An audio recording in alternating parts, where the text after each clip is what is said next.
यात्रा के लिए। बहुत मुश्किल फैसला था। मैं खुद कई बार सोच रहा था कि 3,500 किलोमीटर पैदल कैसे चलेंगे हम सब, राहुल गांधी जी कैसे चलेंगे। और रात के उन लम्हों में कन्याकुमारी में समंदर के किनारे खड़ा होकर के मैं ये सोच रहा था कि जो हर जालिम से टकराएगी वो आंधी बनाऊंगा। नए अंग्रेज आए हैं, नया गांधी बनाऊंगा। और वो दिन, आज का दिन, नासिक वालों आपको याद है उन दिनों जब प्रधानमंत्री जी भाषण देते थे तो कहते थे कांग्रेस मुक्त भारत, ये उनका नारा हुआ करता था।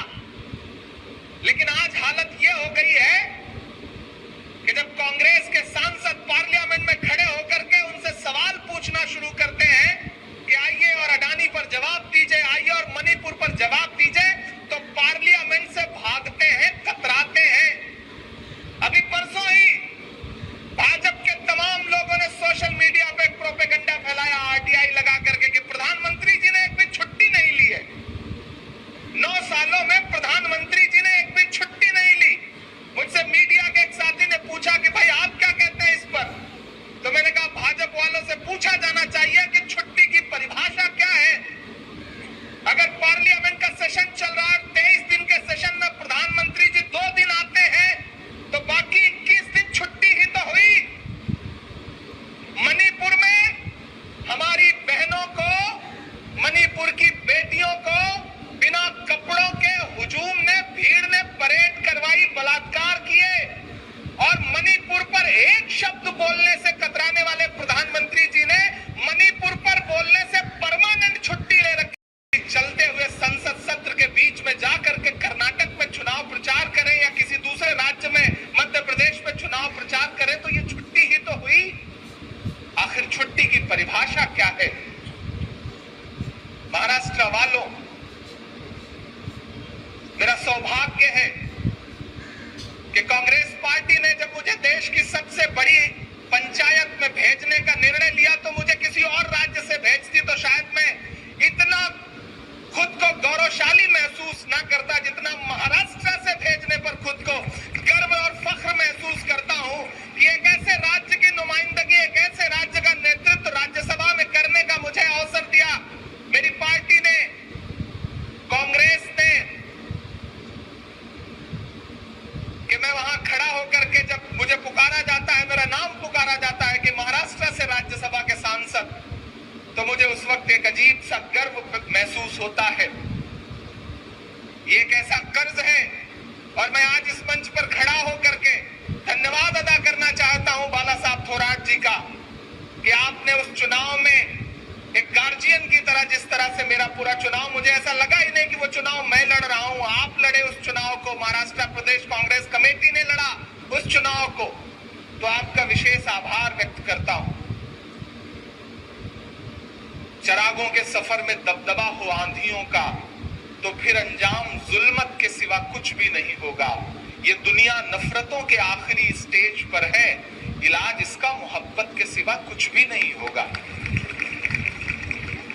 ये जो सत्ता में बैठे हुए लोग हैं, जिन्होंने पिछले 9 साल से इसका जीना दूभर कर रखा है, वो आज एक नया शिगुफा लेकर के आए हैं। वो कहते हैं कि अब हम इंडिया नाम बदलेंगे। मुझे कभी कभी हैरत होती है कि ये सरकार करना क्या चाहती है। पहले इन्होंने 400 रुपए का जो गैस का सिलेंडर यूपीए के शासनकाल में मिलता था उसे 1200 का किया।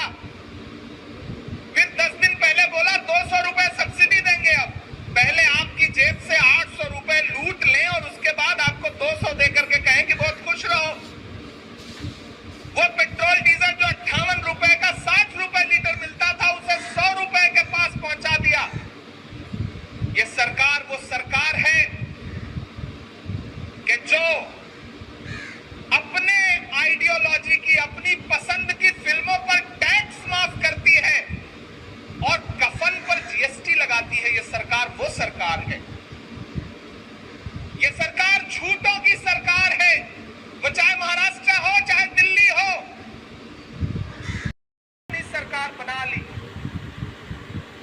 लेकिन मैं महाराष्ट्र को सलाम करूंगा। अभी जितने सर्वे आ रहे हैं, जितने भी इंटरनल सर्वे हो, बाहर के सर्वे हो, मीडिया के सर्वे हो, ये बता रहे हैं कि आने वाले दिनों में जब लोकसभा का चुनाव होगा तो भाजपा का सूपड़ा साफ हो जाएगा महाराष्ट्र से। इसीलिए परेशान है। अभी इंडिया अलायंस की बैठक हुई तो वो इतनी सफल रही कि जब इधर बैठक चल रही थी तो उधर संसद का विशेष सत्र बुला लिया गया 5 दिन का। इतना डर है अलायंस से, इतना खौफ है, और अब कहते हैं इंडिया हटा देंगे। भारत रत्न बाबा साहब अंबेडकर जी की अगुवाई में संविधान सभा ने कहा था कि इंडिया दैट इज भारत। जो इंडिया है वही भारत है, जो भारत है वही इंडिया है। मैं तो जब मजाक के मूड में आता हूं तो कहता हूं कि जो मोदी है वही अडानी है, जो अडानी है वही मोदी है। इसी तरह से जो भारत है वही इंडिया है, जो इंडिया है वही भारत है। कहां कहां से बदलोगे आप, कहां कहां से हटाओगे आप? क्या आप पासपोर्ट से हटा दोगे रिपब्लिक ऑफ इंडिया? क्या आप ये जो नई नई नोटें हैं अभी जो नई चलाई है इन्होंने, उस पर लिखा हुआ है ना रिजर्व बैंक ऑफ इंडिया, तो क्या फिर देश दूसरी नोटबंदी के लिए तैयार रहे? मैं तो सरकार से सवाल पूछना। संविधान सभा ने कहा था कि इंडिया दैट इज भारत। जो इंडिया है वही भारत है, जो भारत है वही इंडिया है। मैं तो जब मजाक के मूड में आता हूं तो कहता हूं कि जो मोदी है वही अडानी है, जो अडानी है वही मोदी है। इसी तरह से जो भारत है वही इंडिया है, जो इंडिया है वही भारत है। कहां कहां से बदलोगे आप, कहां कहां से हटाओगे आप? क्या आप पासपोर्ट से हटा दोगे रिपब्लिक ऑफ इंडिया? क्या आप ये जो नई नई नोटें हैं अभी जो नई चलाई है इन्होंने, उस पर लिखा हुआ है ना रिजर्व बैंक ऑफ इंडिया, तो क्या फिर देश दूसरी नोटबंदी के लिए तैयार रहे? मैं तो सरकार से सवाल पूछना चाहता हूं, अगर आपको इंडिया शब्द से इतनी नफरत हो गई है अलायंस की वजह से, तो क्या आप दूसरी नोटबंदी करने जा रहे हैं क्योंकि आपको नोट से इंडिया शब्द हटाना है? मेरा सवाल है ये। आधार कार्ड पर भी तो लिखा हुआ है, एम्स में भी तो इंडिया है, इसरो में भी इंडिया है, आईआईटी में भी इंडिया है, आईआईएम में भी इंडिया है। कहां कहां से हटाओगे इंडिया? इंडिया भारत है, भारत इंडिया है। क्यों अलग करना चाहते हो? क्यों बंटवारे की राजनीति करना चाहते हो? कोई खुशबू न, कोई फूल न, कोई रौनक, उस पर कांटों की जहालत नहीं देखी जाती। हमने खोली। यहां मेरी माएं बहनें बैठी हैं, सबसे ज्यादा तो इस सरकार की मार आपने झेली है। आप जब सुबह चाय बनाने के लिए गैस सिलेंडर का स्विच ऑन करती हैं तो मुझे पता है कि उस वक्त आपको लगता है कि बचा बचा के जलाओ, वरना अगला सिलेंडर खरीदने के पैसे जुटे या ना जुटे। आप जब घर में सब्जी बनाने के लिए कढ़ाई में तेल डालती हैं तो उसके साथ आंसू भी गिरते हैं, क्योंकि 70 रुपए का जो तेल था वो 200 रुपए का कर दिया। आटा, चावल, दूध, दही, पनीर, छाछ, लस्सी, क्या नहीं महंगा कर दिया इस सरकार ने। लुटेरों की सरकार है ये। वो प्रधानमंत्री जो कहते थे राहुल गांधी को कि राहुल गांधी तो शहजादे हैं, मैं तो प्रधानमंत्री जी से कहना चाहता हूं कि जिसे आप शहजादा कहते थे, राजकुंवर कहते थे, उसी शहजादे ने कन्याकुमारी से कश्मीर तक 3,500 किलोमीटर सड़कों की धूल फांक करके हिंदुस्तान की जनता से मिलकर उनके दर्द को समझा और उनको सीने से लगाया। आपने क्या किया? आपने 10 लाख रुपए का सूट पहना और 8,000 करोड़ के हवाई जहाज में बैठ करके दुनिया के चक्कर लगाए, अलग अलग देशों में जा करके अपने नाम के नारे लगवाए। आपने ये किया प्रधानमंत्री जी। ये देश जिस दौर से गुजर रहा है, तो समाज को एक दिशा दिखी है, एक राह दिखाई है। बहुत ऐतिहासिक जगह पे खड़ा हूं मैं। नासिक सांस्कृतिक नगरी है, धार्मिक नगरी है, लेकिन आज यहां हालत क्या है? कीमत तो बहुत बढ़ गई शहरों में धान की, लेकिन विदा न हो सकी बेटी किसान की। मौका मिला तो लोगों ने कुर्सी के वास्ते तस्वीर ही बिगाड़ दी हिंदुस्तान की। कह रहे थे कि कृषि कानून वापस ले लीजिए, लेकिन आपका अहंकार यह बोल रहा था कि नहीं, हम नहीं वापस लेंगे। 700 किसान